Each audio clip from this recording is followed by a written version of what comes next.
সবজি বাগানে রোদ উঠেছে, সবাই হাসি খুশি।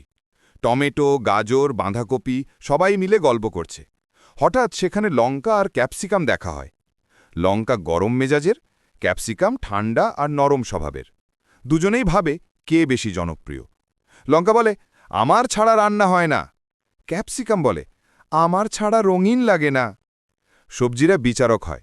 একদিন বাগানের রাঁধুনি দুটা রান্না বানায়, একটা লঙ্কা, একটা ক্যাপসিকাম। সবজিরা স্বাদ নেয়, কেউ বলে ঝাল ভালো, কেউ বলে মিষ্টি ভালো। লঙ্কার আগে ফুঁসে ওঠে, বলে, আমি রাজা। ক্যাপসিকাম শান্তভাবে বলে, রাগে নয়, ভালোবাসায় জয় হয়। হঠাৎ প্রবল বৃষ্টি আর ঝড়ে বাগান ভেসে যায়। লঙ্কা গাছটা ভেঙে পড়ে।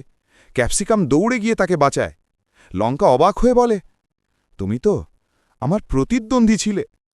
ক্যাপসিকাম হেসে বলে, প্রতিযোগিতা থাকতে পারে, শত্রুতা নয়।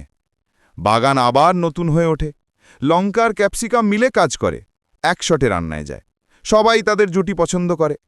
বাগানের ছোট সবজিরা শেখে, ঝাল আর মিষ্টি মিললেই স্বাদ পূর্ণ হয়। লঙ্কা বলে, রাগ নয়, সাহস। ক্যাপসিকাম বলে, শান্তি নয়, ভালোবাসা। দুজনে মিলে বলে, একসাথে থাকলে পৃথিবীটা আরও রঙিন।